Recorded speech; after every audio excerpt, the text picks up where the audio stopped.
Stephen Colbert and the formerly glamorous Hollywood former elite turned out Sunday night to grab the lowest hanging fruit and shriek about Donald Trump for 2 hours at the Emmys.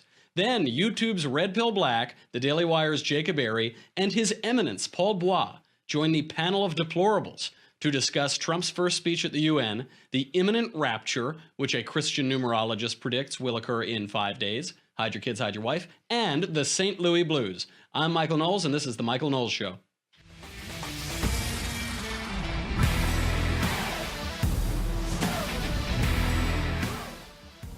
Now listen, we always try to be as mean as possible to Marshall on this show. It's one of our favorite aspects of the show and one of the reasons we wake up every morning. But today is Marshall's birthday. I don't know if you know that. Happy birthday, Marshall. He's thank you. 14 this year?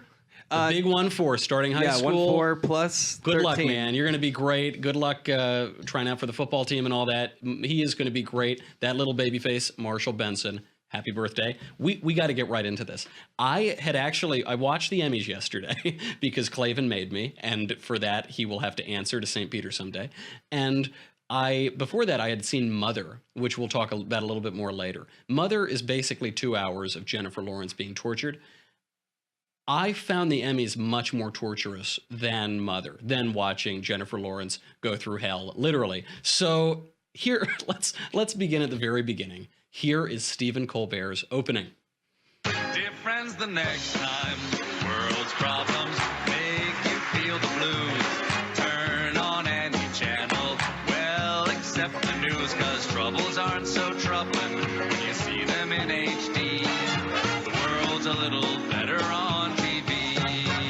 The world's a little better on TV. That is the thesis here. And it's kind of frustrating that Colbert is such a good performer. He's a great showbiz performer, and all he does is he's just a hack the whole time. He's just telling these super hacky Trump jokes. It's such a waste, Michael. It is. It's a huge waste of talent, and so that's the contention. Everything is better on TV. Well, is it?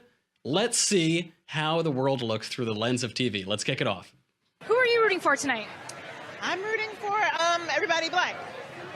I am. That is Issa Rae. That is a YouTuber turned into a TV star. And in this world, she is representing the black people who are deeply oppressed by Hollywood. Black people cannot get a break in Hollywood. And so we have to have racial solidarity. One can only imagine if I said I'm rooting for all the white people in the Emmys. But that is what she's saying. And so is it reality? Absolutely not. Ethnically, this is the most diverse Emmys that has ever been had, from the performers to the presenters. Last year was also quite diverse. It was so ethnically diverse, meaning there were so many minorities, in particular black actors there, that the hashtag Emmys So Black actually started trending last night in response to the Oscars So White claims of a couple years ago. So reality seems a whole lot better than the world of TV in that instance. But let's keep going. Stephen Colbert, what else have you got? Americans has hotter spies than the Russia inquiry. Even treason's better on TV.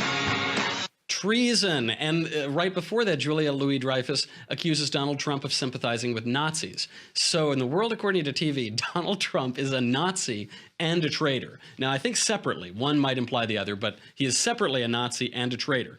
Now, in reality, of course, Donald Trump has repeatedly disavowed Nazis, the handful of neo-Nazis who apparently support his campaign. By comparison, Democrats never have to disavow Antifa or Black Lives Matter riots that have occurred in cities across the country, and those people who support them, they never have to acknowledge it. On the Russia story, on the treason story, even Van Jones, a far left-winger and commentator and political analyst, says that the Russia story is, quote, a nothing burger. But of course, nobody with two brain cells to rub together would think that Donald Trump is a Manchurian candidate for Russians. In the world of TV, he's a Nazi and a traitor. In reality, he's just some guy. It's not a big deal. Speaking of traitors, here is Jane Fonda giving her little speech to the Emmys last night. Well, back in 1980 in that movie, we refused to be controlled by a sexist, egotistical, lying, hypocritical bigot. Really. And in 2017, we still refuse to be controlled by a sexist, egotistical, lying, hypocritical bigot.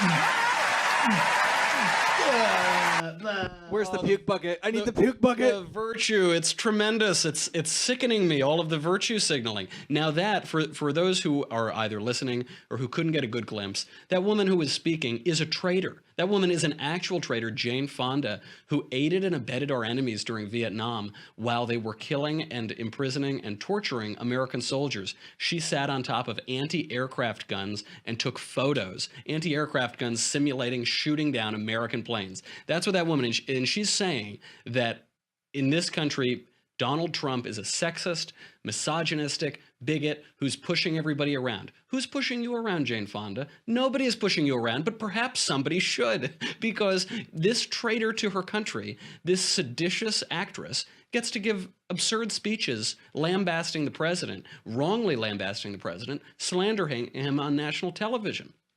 Nobody's pushing her around. Nobody's stopping her from doing that, unfortunately, perhaps.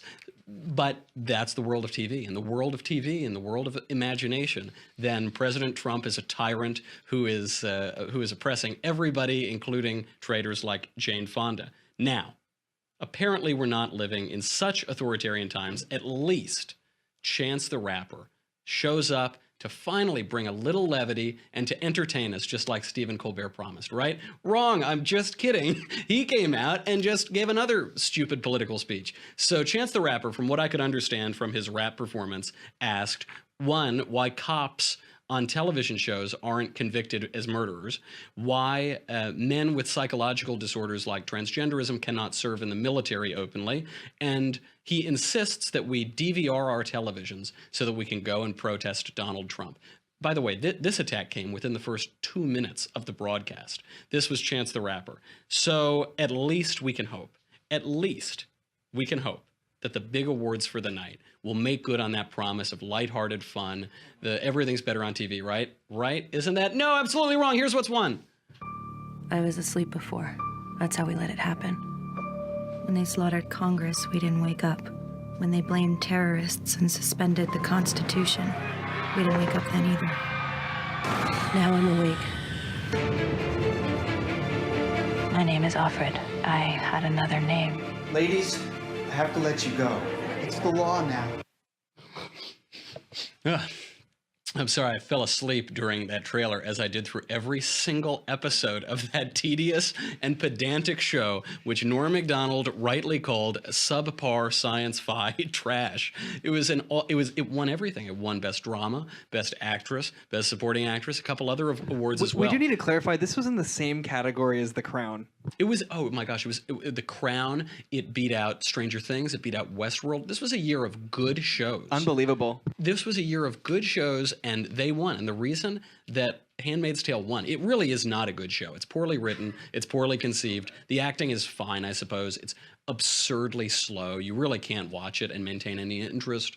But the reason it won is because Donald Trump is living rent-free in all of their heads in Hollywood.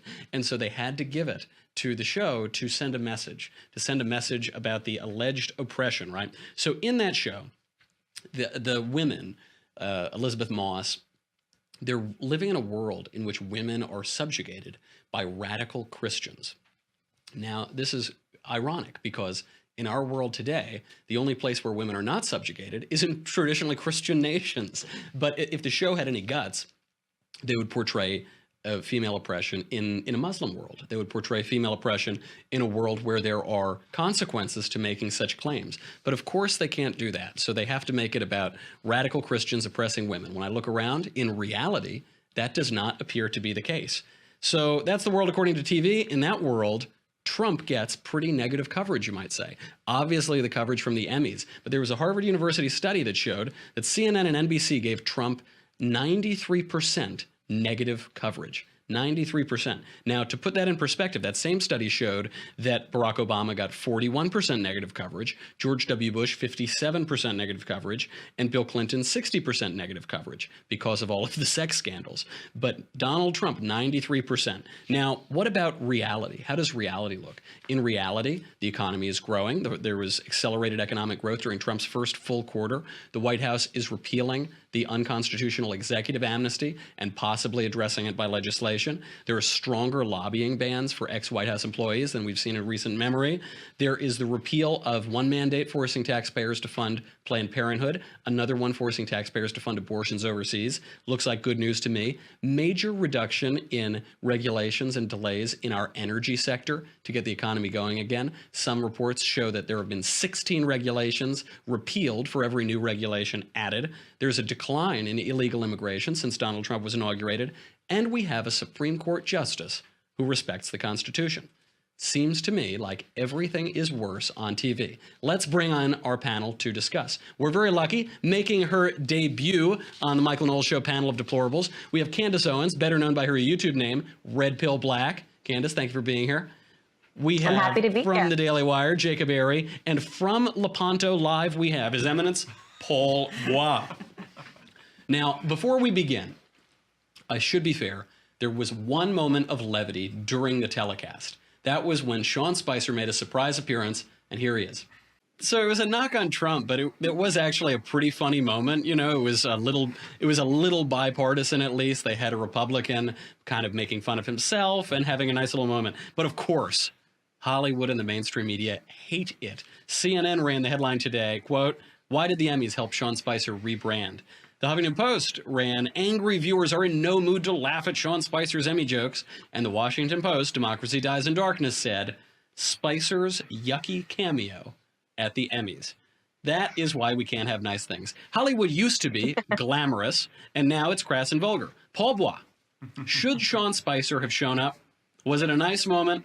Or was he sucking up to Hollywood limousine leftists? I mean, I agree with the spirit of the act. It's fun, it's joke, but at the end of the day, this is Hollywood. They're not there. They're not going to go, "Oh, yeah, that's so funny. Spicer's laughing at himself." They're just going to laugh in that moment and then go back to just being mean-spirited and bashing him, you know, behind his back. And that's why Colbert later in the night made that joke against Spicer.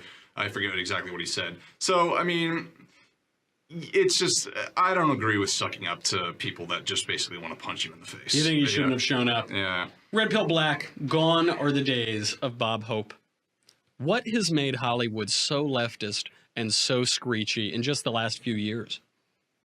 Honestly, I don't know. I think it's for the first time ever we're seeing what it looks like when these spoiled toddlers don't get what they want. And they didn't get what they wanted, who they wanted in the White House. And now we have to endure this super long 4-year, hopefully 8-year whine that doesn't seem to be going away. And it's when you watch the show, it's like they're just in this echo chamber laughing at themselves and they just can't get enough of themselves. And they have no idea what's going on outside in the real world.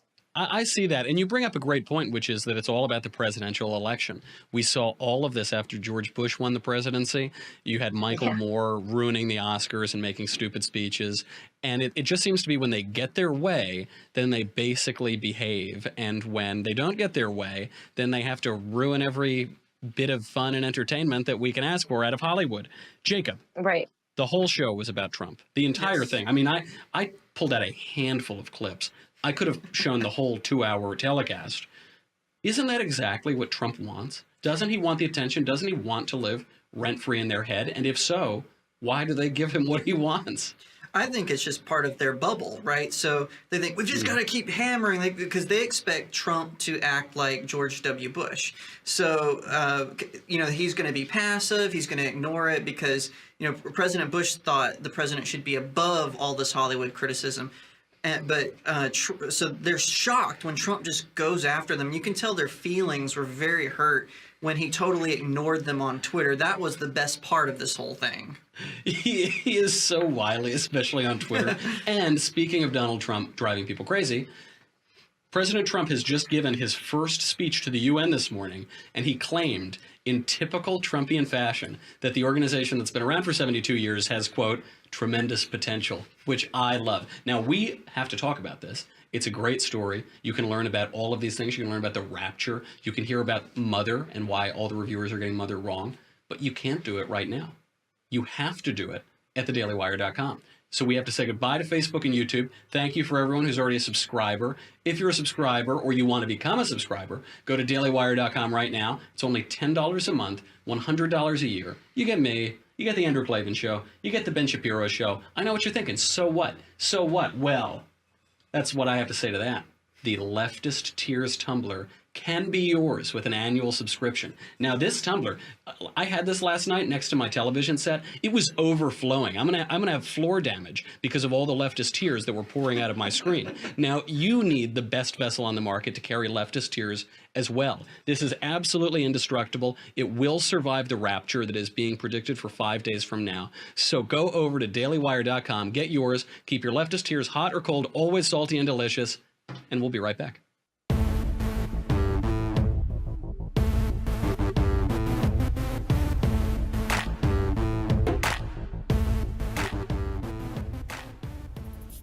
So I could not love President Trump's UN insult anymore.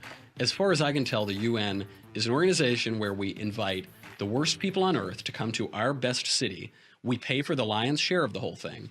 They give speeches trashing us and telling us how terrible we are for a few days, and then they go back to their countries and oppress their own citizens. So President Trump has taken a harder line with them. Red pill black. Why do we tolerate the UN? We shouldn't. I have absolutely no idea why we've ever tolerated the UN. And I think that this is sort of what Trump excels at. This is what sort of got people behind him in the first place, is that he's willing to not play this PC role and he's willing to call stuff out. And the UN has needed to be called out for a very long time. They're a waste of time. They're a waste of money, and they're a waste of resources. And they do absolutely nothing. They accomplish nothing.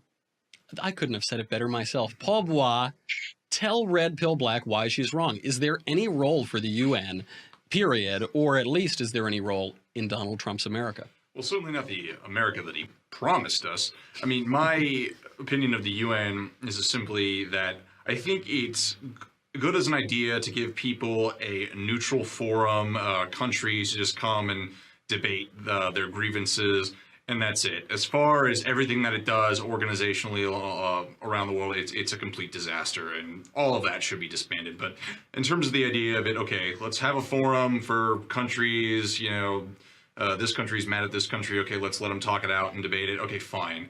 But other than that, it's worthless. And maybe. How about they just keep their mouths shut? How about these awful dictators and these terrible human rights abusers keep their mouths shut and stop telling us how to run our country, which is the greatest force of national good in the history of the world? Who knows? Jacob, conservatives don't like the UN, generally speaking. The left loves the UN. Doesn't matter how many times you show them the UN has been ineffective, it has not established world peace, it's not able to really push any consequences onto people who are abusing their own citizens. But the left, nevertheless, loves it. They at least love the theory of the UN. Why is that? I think it's because it represents what they want. You know, it's John Lennon's Imagine. Right, imagine if there were no countries. You know, was that Donald Trump singing Imagine? I don't know. That was exactly it. It wasn't the fact that I have a terrible singing voice, but no. In all seriousness, no. It's their vision of a perfect world. It doesn't matter how evil you are. It doesn't matter that your country abuses human rights. They still want you to be able to come and talk it out because we're all good on the inside. All of us are. And who cares if it works in practice? Does it work in theory? Yeah, exactly. That's the real question. In theory, the UN might be fine, but in reality, it's a complete waste of time. Now, most importantly, we have to get to Armageddon. The end is nigh. A self-described Christian researcher named David Mead predicts that it will all end in 5 days. Jacob, will you be hiding your kids and your wife? No, this happens anytime there's an eclipse, anytime there's a blood moon, anytime there's this constellation appearing. These kooks come out of the closet and they're like, "Oh, look, we have the date." I hate to break it to you, Matthew 24:36 says no one knows the day or the hour of Christ's second coming. Not even the angels of heaven. Not even the angels. Not even David Mead, the Christian researcher in America. And Jesus even goes a step further and says, "I don't even know. Only God the Father knows." So I think I think that this is just going to all blow over, just like the last guy and the guy before him.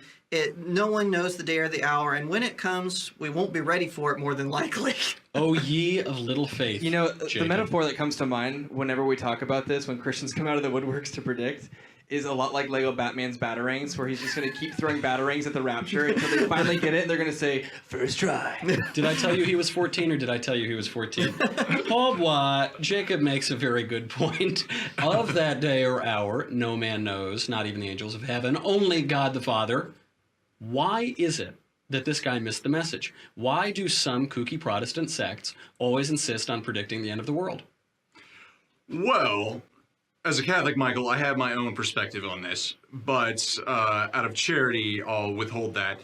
Mostly, it's because what you have is these individual religious leaders, and they're reading into scripture, and they have absolutely no outside authority to give them any sort of check and balances on what they're reading. And they read it, and then they come up with their own weird ideas about, when the end of the world's going to come, and then they get followers to follow them, and it always ends with people disappointed and sad. I mean, the last big one was in 1844 with Pastor William Miller. Yeah, the Millerites. So just basically another William Miller. And Paul Bois, can you confirm, are you speaking ex cathedra when you make that statement about the end of the world predictors?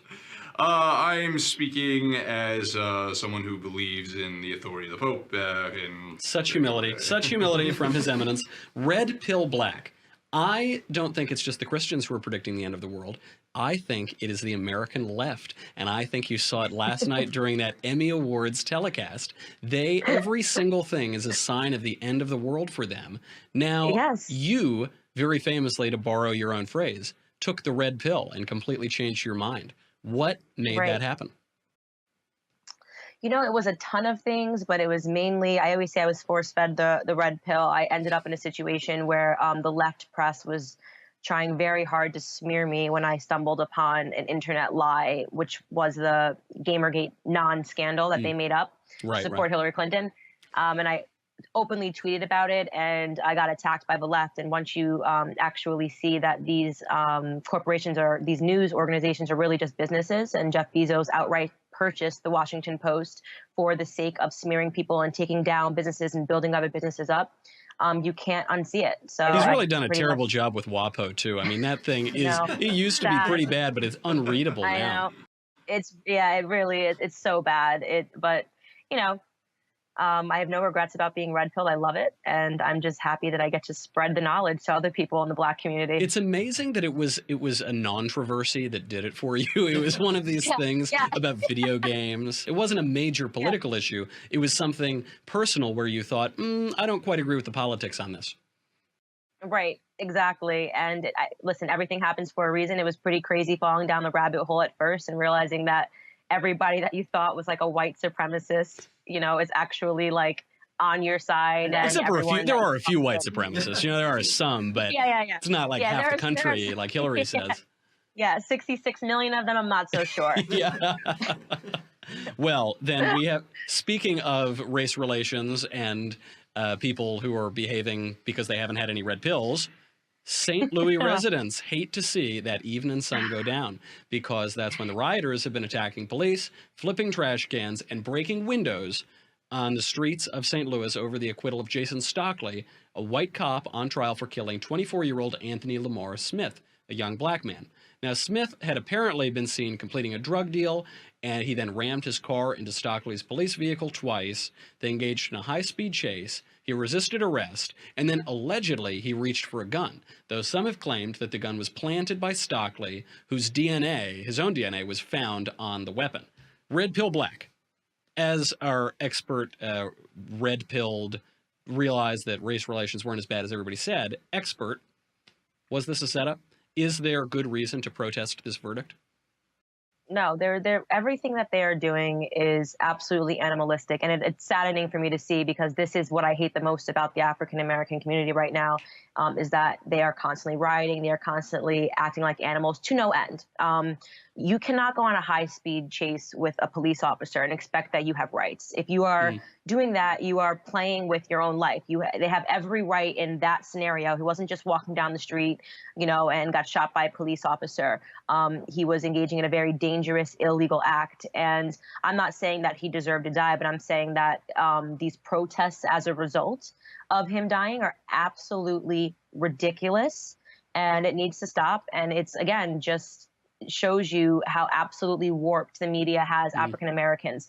We are killing ourselves far more. Nobody ever riots when a black person kills a black person, but God forbid a white person kills a black person. Chicago would not exist if there were riots when Right? there's black on black gang violence or something like that. Right. It'd be perpetual. It would just be perpetual rioting, but they don't care. Only if a white person kills us, then we need to act like animals. So it's disgusting and it's sad. So is your point, because the way I look at this case, it may well be the case that Jason Stockley is a terrible guy. He might have planted that gun. He might be a racist for all I know. I'm not sure. But the question is, in this trial, was justice served? And does it merit going out and protesting and breaking windows? Jacob Airey, I must ask you, is there a nationwide epidemic of racist cops killing innocent black suspects? No, I don't think so. The statistics do not bear that out. In fact, I believe it was Harvard University. I could have the university wrong. I can't exactly recall, but they did a study where they examined police officers and their encounters and when they used deadly force, and they were more likely to draw and shoot a Caucasian male than any other race, ethnicity, or even gender.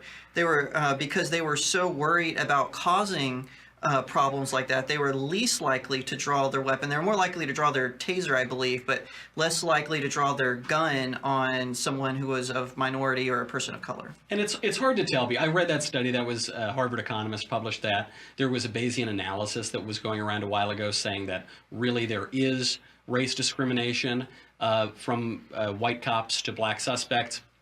It depends what criteria you're looking at too.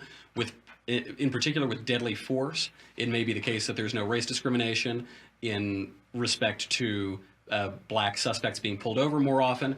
That may possibly be the case, though. Of course, that has to do with bad neighborhoods, that has to do with poverty, that has to do with the inner city. So basically, one side has their statistics, the other side has their statistics. It does not appear that the question will be resolved by statistics. So, Paul Bois, just flat out, was justice served? Yeah, I think so. All right. After looking at the evidence and everything that took place, I don't see any evidence that that the young man was murdered by the police officer, and what took place. I mean, I think the worst thing that the officer did was the recordings of him, what he was saying in the car. But I mean, look. He was saying in the car, "I'm going to kill this guy," or "I'm cleaning up the language a little bit." Yeah. But it seemed like he was out for blood. But again, the guy had just hit his car twice. Yeah, I mean, look, when you're in that situation, you could end up dead, and your adrenaline is pumping at a very, very, very high rate, and you're just going to be saying things that you shouldn't be saying. But look, it's a life or death situation. We have no idea what it's like to be in that for the police. And red pill black, there are bad cops. There are definitely bad cops out there. And the question is, are we being too hard on our police officers? They're in these very difficult situations. It's the thin blue line. They protect us from crime. They allow us to live peaceful lives. Are we being too hard on the cops, or is more oversight required? We are absolutely being too hard on the cops. The truth of the matter is that officers save black lives. And the fact that the media has kind of facilitated this attack on police officers is actually going to cause more harm to black communities. Like you said, they are more hesitant now to pull the trigger. They're more hesitant to do their job because they're afraid of creating this outrage and becoming the subject of national debate if they do. Well, all we're doing is creating a divide between the black and white community, and that divide is very serious when it comes to white police officers. Think about what they're doing in these cities like Chicago. I actually went out to Chicago and met with the officers in District 11. Those are black officers. It's amazing that people have not figured out that police officers aren't just white. So when you create this narrative, what about these police officers that are all black, like they are in Chicago in District 11, which is where they have like the highest rate of crime? People don't think this way. What they're actually doing is creating a harder job for these people. So I'm like staunchly against this villainizing of police officers. You see that in New York a few years ago. The stop and frisk policy was criticized by the left. They said it was racist and discriminatory. And what they forgot is, in these instances of stop and frisk, it's usually Black or Hispanic officers being called to Black or Hispanic communities and neighborhoods by Black or Hispanic victims to protect them from very often Black or Hispanic suspects. But this isn't white cops going in and shooting people. Race appeared to have no role in it whatsoever. Right. And it's just something that, like I said, the media doesn't talk about. They make it, according to the media, every police officer is white. I don't understand how people haven't realized, like you said, that there are a lot of Black officers and there are a lot of Hispanic officers, and all of them that I've spoken to, they say the same thing. You know, we're the ones committing the crimes. The truth of the matter is, the reason why Black people, you know, get stopped more, get shot more by police officers, if they are being shot more by police officers, is because we actually are committing the most crimes. We only represent this much of the population, but if you look at the crime statistics, we represent, it's unbelievable. And that's something that people don't want to talk about. They don't want to talk about the fact that we're committing all these crimes, that we're involved in these drug crimes and these murder rates, and that we're killing ourselves. They only want to talk and they only want to riot when a white police officer shoots a Black man. And do you know why the media refuse to, or why the media insist on perpetuating these divisive narratives? Do you know why? Because everything is worse on TV. That's why. Red Pill Black, excellent to have you here. We got to have you back. Thank you for coming on. We have His Eminence Paul Bois and Daily Wire's Jacob Airey. Now it is time to put on my Stephen Colbert smart glasses and give the final thought.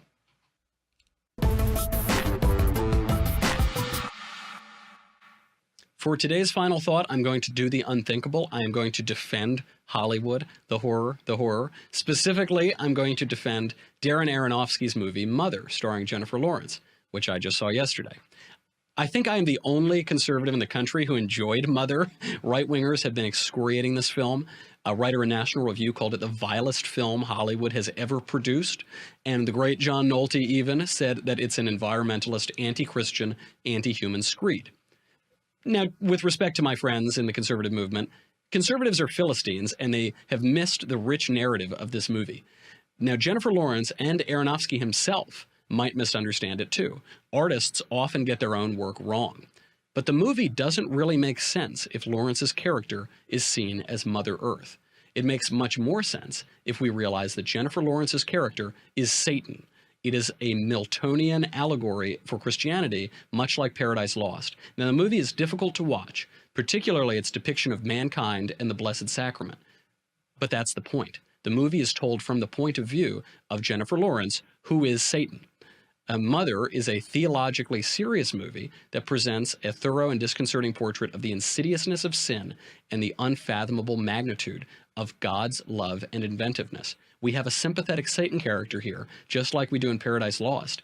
And Mother's sympathy, Jennifer Lawrence's character's sympathy for the devil, should startle Christian audiences out of the sentimental complacency and shallowness that Aronofsky assails in his Humans. It's worth a watch. You should go see it. That's our show. I'm Michael Knowles. This is The Michael Knowles Show. Come back tomorrow. We'll do it all again.